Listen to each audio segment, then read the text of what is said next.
records. You listen to Love Forever Changes on Rhino, that Chris Bellman cut, it's better than the original. It's just, that's one of the greatest records ever made in the history of rock and roll, in my opinion, Love Forever Changes, and they did a great job with that. And so Rhino's doing it right, MoFi is doing it right, there's lots of labels doing it right.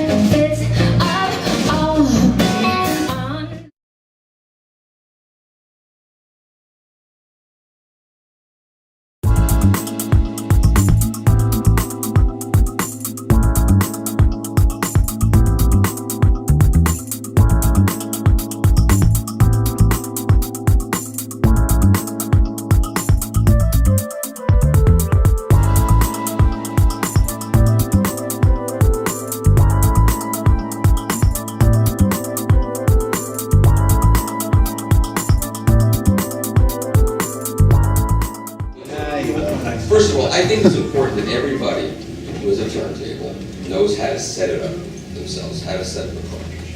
Because there's two reasons. There are not as many stores as like Brooks Bergan, which they know what they're doing. A lot of guys don't know what they're doing. Or they can only devote so much time to setting up your turntable. And it may require more time to get it right. So the best thing to do is to know how to do it yourself. And that way,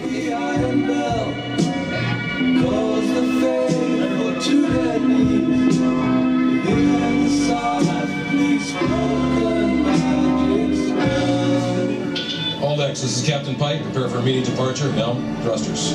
Moorings retracted, Captain. Dock control reports ready. Thrusters fired. Separating from space dock.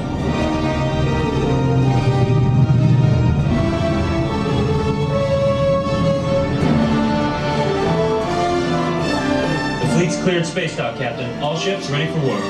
Set course for Vulcan. Aye, aye, Captain. Course laid in. Maximum more. Punch. You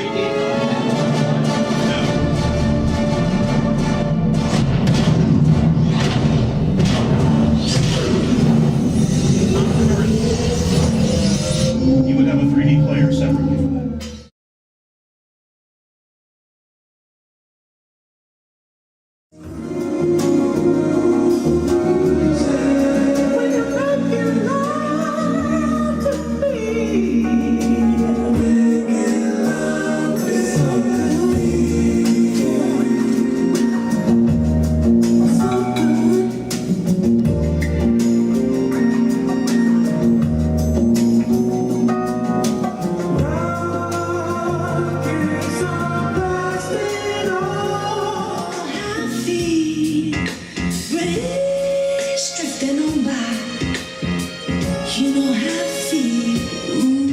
After all these years, 1982 came along, and we were supposed to, those Rolling Stones CDs were supposed to blow us away, and what happened? They didn't blow me away. Now, I will admit, my first CD player was a Sony Walkman. I plugged it into the back of my stereo, but it didn't blow me away.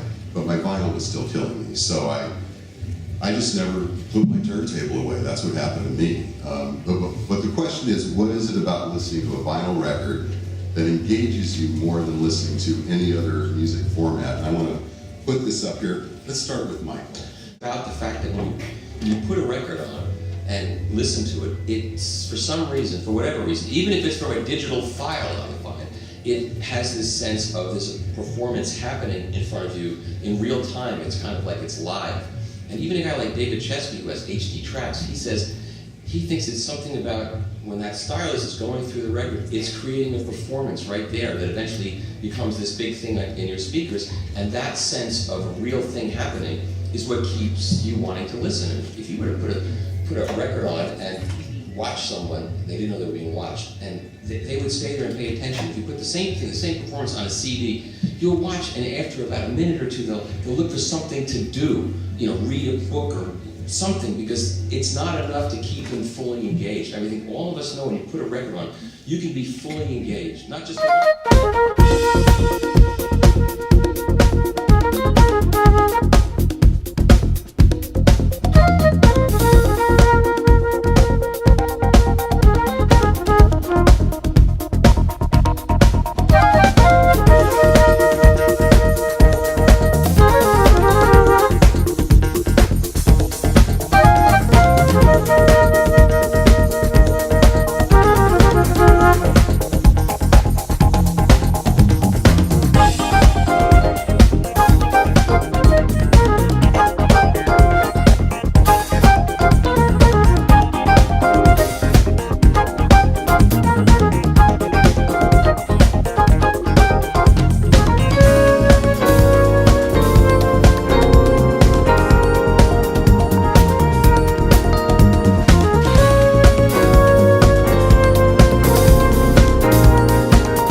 cannot state as easily with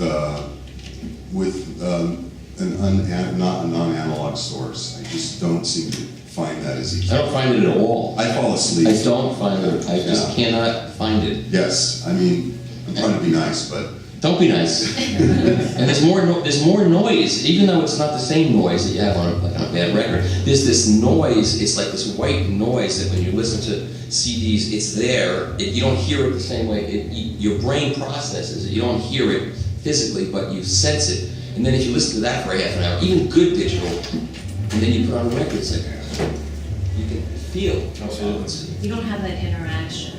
I don't feel that interaction when I'm playing a CD. And it's kids are discovering that. Now that's why kids are buying turntables. This has not been given to them for 20 years. They haven't had this. And then when a kid sits down, hears a record for the first time, it's like seeing high definition television for the first time. And that's why they're buying turntables and records. Absolutely. I have 5 children at home, and actually I'm lying, I have 2 left at home. And they've been listening to MP3s on earbuds off their computers for all their lives. And anything that Dad does, they're at the age where anything I do is completely uncool. So stereos aren't cool, records aren't cool. But when they walk into my room, they stop in their tracks. They don't even care for the music, but they hear something that speaks to them that they can't ignore, in spite of the fact that everything Dad does is uncool. So they wouldn't notice that. I just want to say this is Harry Weisfeld's son from BPI, and I've known Matt for years. And about 10 years ago, I know when Matt was in school, and one of his friends would say to him, "What does your father do?" He'd go, "My father makes turntables." What's that? What's this stupid thing where you play a record? It's like it's this old-fashioned stuff. It's Just like that. forget about it. And now it's like, what does your father do? My father makes turntables, and I'm doing it too. Exactly, just like that. And it's just funny listening to all this, and this is a last minute thing, me getting on here, and I leaned over to Michael, I was like, am I allowed to talk? Do I say something? I'm actually a high school teacher now, and I have these kids, 15, 17, they're all excited about it. They come up and they ask me, and they try to sound really smart. So, what's the difference between a belt drive and a direct drive, Mr. Weisfeld? And I'm like, okay, like, do I get a good deal because I'm your student? But they're excited. So why is that, though? Yeah. Why are they coming back to vinyl? Why is it? Because one hears it, then the next hears it. It's like, remember MP3 spread, it was virally in colleges when the college had a T.E., connection and you could download music, so one could, hey, you can get music for free. So one after the next did that, and then when that finally became too much, now a whole different generation, one guy gets a turntable and his friend comes in and hears, goes, wow. And then the next guy gets it, and we don't have to, I mean, it's good that we're doing it, but we don't have to push this that hard because it's happening by itself. I'm sure Matthew remembers being part of the Napster generation. That Oh, God, yeah. You know, I mean, it was just people were trading files like constantly. And I always found myself growing up with Brooks and the family and everything.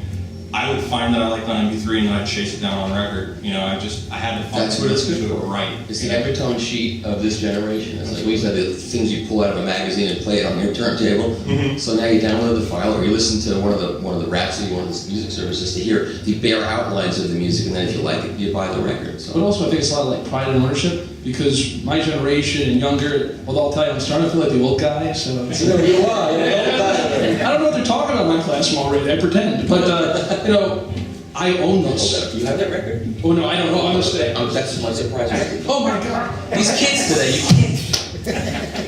No, anyway, they hold something up. They have a record, it's theirs. Pride and ownership. It's not data. It's not, hey guys, want to see my playlist? Who cares? There's a bunch of names on there. You have a jacket, you have a story, you have the lyrics, and at the end of the day, you walk up, okay, I know you guys all got annoyed with having to carry and everything, but we're not used to that. We're lazy. We like to carry things now.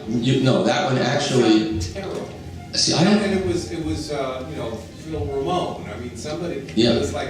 I don't think that one was terrible, because that was a 9624 file, and you could buy, when you buy the record, it has a card in it, you can download the FLAC file at 9624. I don't think it was terrible. It's certainly not as good as Graceland or any of the things that Roy did, because Roy was a genius. And the current engineer is not a genius, and why Paul is not using Roy anymore. Roy doesn't really work. He would do it, I think, if he was called back. But none of these guys, they were doing it on Pro Tools, and I think Pro Tools is I don't know, the guys that developed the Pro Tools algorithm, they don't know what cymbals sound like, they don't know what drums sound like. There's no air, everything is dead and mushy for some reason. And, you know, I mean, when I went to an AES with Bob Ludwig and I had to give him my password to get into the AES. My password was, I hate Pro Tools. And Bob said, I like your password, but he will never say that in public because it's part of what's happening now. It's a terrible system. It's just, but no one's going to use analog. Well, very few are going to use analog tape. I mean, if you want to hear a great sounding record that just came out, try to find a copy of this. This was done all analog from on vacuum tube equipment, all tubes, analog, cut from the analog master tape, and it's a tribute to Les Paul, and it sounds so fantastic. You have to like this kind of music. But Keith Richards sings on it, believe it or not, and Eddie Brigatti the Rascals sings on it, and they're all doing the kind of stuff that Les Paul used to do. It's a wonderful sounding record. You hear that and you say, it's possible. It's possible. It doesn't happen.